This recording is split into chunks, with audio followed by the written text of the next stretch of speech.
Omulabirizi Christopher Nkusi nga yasumba ekkanisa ya Gospel of Life esangibwa Mutundu Emirembe Zone asabye abalokole abalina emirimu egiri wansi w'obuweereza bw'ekkanisa okukomya okugattika eky'abasumba baabwe ate nga be bakama baabwe kuba bw'okola ensobi akugobanga mukama wo so singa omusumba. When you come to work, here I'm a bishop. When I'm a bishop, director. At my school, I'm a director.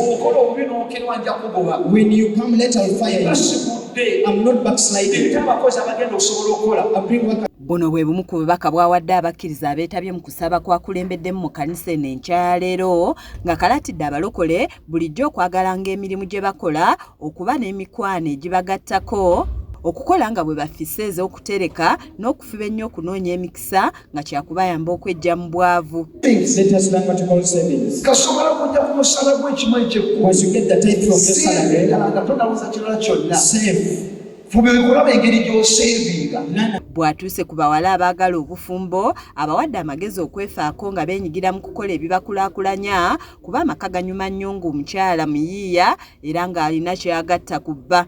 Ono awadde ebizibu 3 ebitta abalokole omuli obwavu, okutabiikiriza emirimu mu buweereza n'okukola nga bw'oyagala n'alabula abakikola okukikomya kuba kiyinza okubaviiramu obuzibu.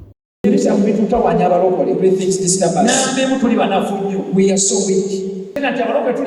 We are so weak.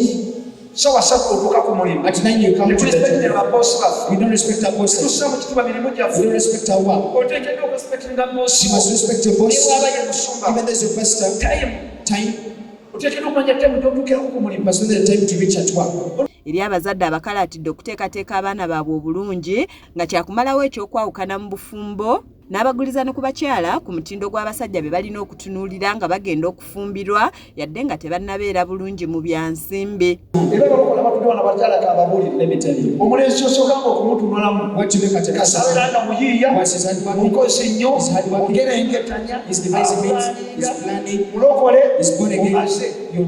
Amalirizaawo abantu amagezi okufuba okwebuuza ennyo ku bantu ababa bakola emirimu gye baba beegwanyiza okukola, okumanya butya bwe bagikola n'engeri gye bagiwangaazizaamu.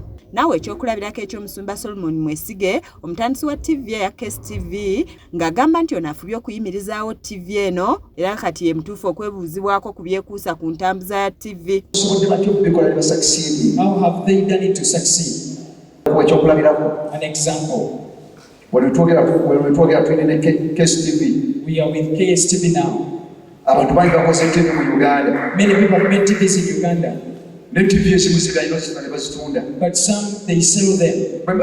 TV nga mukama agipadde. Before I sell the TV, kanyeere wa musumba Solomon. Let me go to Pastor Solomon. Tulinde mugambe kusobodde otyo ekikola. And ask him how have you done it? Myaka gino gyonna nga oli mu field. All your years in field. TV yo buli kiseera ebuuminga egenda mu maaso. Your TV is increasing. Mulina omulimu gumu. You have one work. Naye ate oli alina kyakusingako mu kumanya. Someone is above you in knowledge. Y'omusumba Sylvia Nkusi asabye abazadde nti wakati nga bazza abaana baabwe ku masomero baleme kukoma ku kyakubawa bisale bya somero kyokka wabula babongerezeeko n'okubabuulirira ng'abasabye wamu ne bannyini masomero buli muntu okutuukiriza obuvunaanyizibwa bwe. Nkusaba omuzadde ng'otwala omwana oyo ku ssomero baako ebigambo by'oyogerako naye.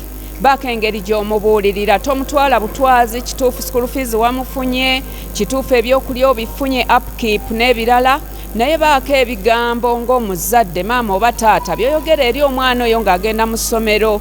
Kizza Peter yakusakidde eggulire lino ku lwa KSTV Agaleero.